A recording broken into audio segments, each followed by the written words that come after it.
This is something that happened a few years ago, and it still haunts my dreams every night. We all stood around the boat that had been provided to us. It was a freezing cold morning and the mist hung heavy across the lake. There were 10 of us taking part in this expedition.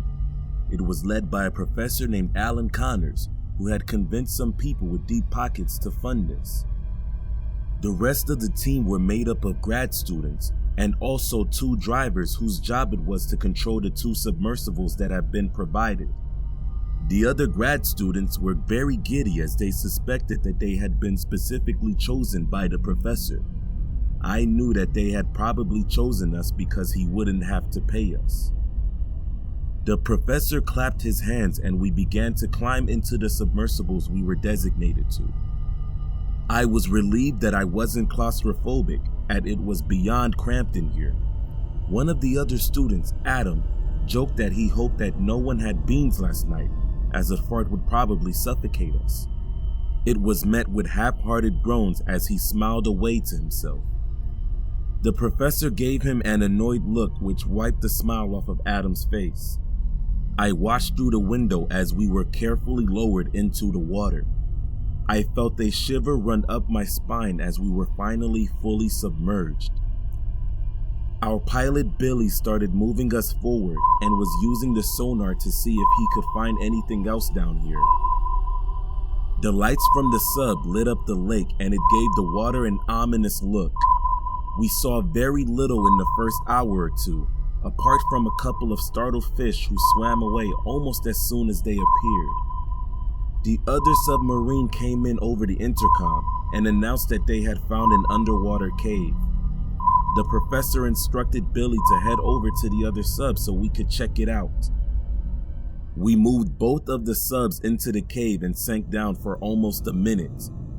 We followed the course of the cave for almost 10 minutes until we finally surfaced inside a gigantic underground cavern. It was lit by some weird natural light that made it look both beautiful and also terrifying. Billy confirmed that the air outside was breathable, and we all climbed out to explore. Billy and the other pilots stood around the subs to make sure that nothing had happened to them. The professor began issuing orders and we rushed around following his instructions. We were paired in teams of 2 and I was stuck with Adam. We moved to the far end of the cavern and I had to listen to an endless stream of bad jokes from him. I hoped that my silence would shut him up, but he didn't take the hint. We were walking along the edge of the water on our way back to the others when I noticed something gigantic moving underneath the surface. I tried to point it out to Adam, but it had disappeared before he could see it. We reached the others and none of them had discovered anything of interest. One of the girls, Jenny, had found a small cave system, but had only gone in a small distance. The professor looked crestfallen as he had obviously expected to find something to placate his investors. Adam opened his mouth to tell another joke when he was cut off by an ear-splitting scream. We rushed in the direction of the screams to find Billy being dragged along the grounds towards the water. Something that looked like a tentacle was as black as the night sky was wrapped around his legs.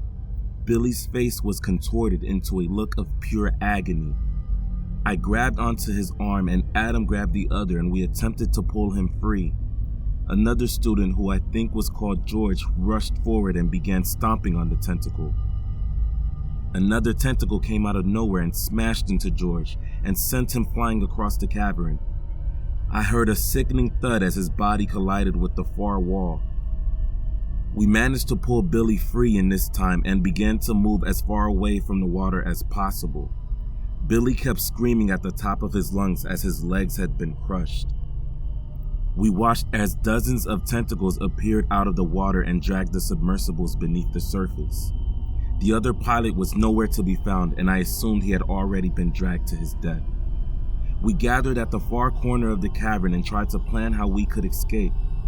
My eyes kept being drawn to George's corpse, which lay broken on the floor only a few feet away. We argued for hours with no one able to come up with an idea we all could agree to. We decided for the present time to get some sleep for the moment. We were all exhausted and it seemed like the best idea. Billy's screams were keeping me awake, but they were silenced after an hour. I awoke the next morning and looked over to see someone had slit Billy's throat overnight. No one admitted to doing it, but we all pretended like nothing had happened. It was decided that we would try the cave system that Jenny had found. We made our way over and it looked extremely tight, but we should all fit through. We started moving one by one through the caves with myself in the lead and Adam following close behind. We used our torches to help us navigate our way through. There were small holes on the edge of the cave and I kept seeing something darting in and out of them. I never got a chance to get a close look at them as they vanished before I got a close look. I reached the edge of the cave and stepped into a cavern that dwarfed the other cavern. It was at least 10 times bigger and I could barely see the edge in the distance. It was lit by the same strange light that had illuminated the other cavern. The others slowly came out of the caves and joined me in the cavern. We were standing around waiting for Jenny as she was in the very rear. After a few minutes, we began to get worried and I went back in to find her. I carefully made my way back as I kept getting a weird feeling that I was being watched. I kept glancing in all directions as my mind was telling me that I was going to get attacked. I tripped over something and fell face first into the ground. My torch fell out of my hand and went out. My heart started pounding as I was now in complete darkness and I kept hearing skittering noises all around me. I began moving my hands along the ground in a desperate attempt to find my torch. My hand brushed against something with thick fur that darted away. I let out a screech and backed away and once again tripped. I landed hard on the ground, but luckily my hand came to rest on top of the torch. I quickly switched it on and shone it around me. I was greeted to the sight of Jenny's corpse, which looked like it had bites taken out of it. I shone the light around once again and froze as I saw dozens of what looked like spiders advancing towards me. They were the size of cats and had thick black fur with red eyes that were locked onto mine. I jumped up and began running forward and hoping that I was heading towards the others. I burst out into the cavern and was greeted by a sea of worried faces. It took me a minute or two to get my breath back and I then explained what I had found. The professor squeezed my shoulder to offer me some comfort. He then told me to follow him and we began to make our way further into the cavern.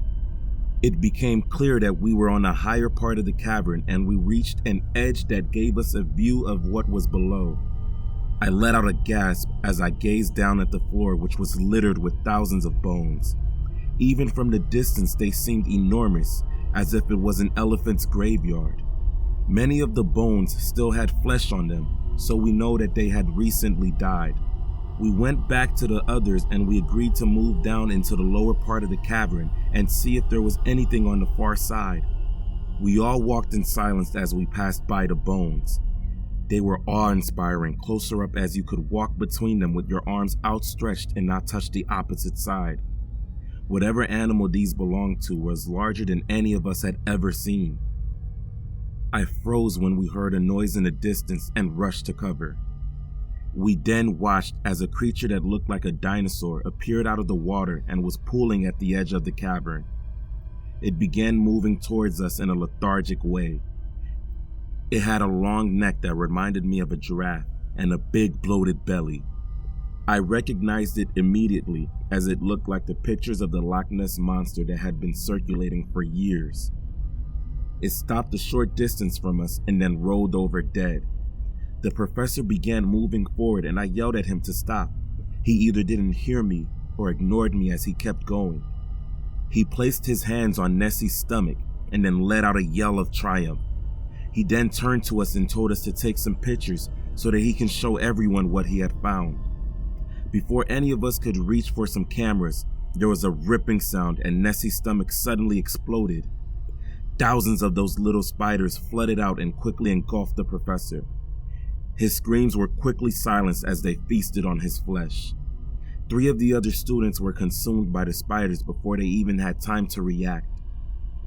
The rest of us began running off in the opposite direction. I could hear the skittering noises of the spiders grow faint as we quickly outran them.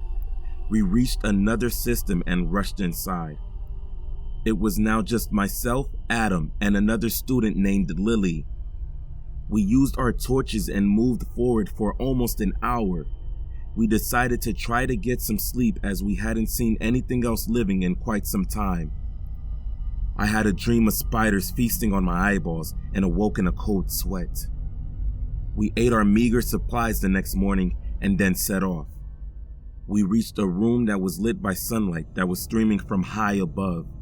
The walls had a number of cracks that could be used as handholds.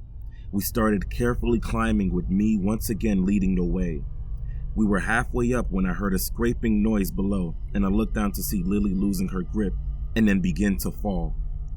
We locked eyes as she silently plummeted to the ground. She didn't make a sound as I almost vomited after watching her skull being shattered by a stone on the floor. Her dead eyes were still locked on mine and felt like they were blaming me for her death. Adam tapped me on the bottom of my foot, which awoke me from my trance, and I started climbing once again. We were near the top when Adam told me to shush as he could hear something. We both looked around but didn't see anything. One of the spiders suddenly jumped out of one of the holes we had been using as handholds and landed on Adam's face. Without thinking, he tried to use both his hands to rip it off. Time seemed to slow down as I watched the realization on his face as he was falling to his death. I turned away at the last moment but still heard the sickening thud as his body landed on the ground. I finished my climb and found myself in some woods. I made my way back to the nearest village and explained what happened to the locals. They didn't seem shocked at my story and let me ring my parents and offered me some food and drink. I tried to explain this to people, but no one ever believed me, and all of the people who went with me on that expedition are listed as missing. I was never able to find that cave that I escaped from. I beg you all to stay away from Loch Ness, as there are worse things living there than the Loch Ness Monster.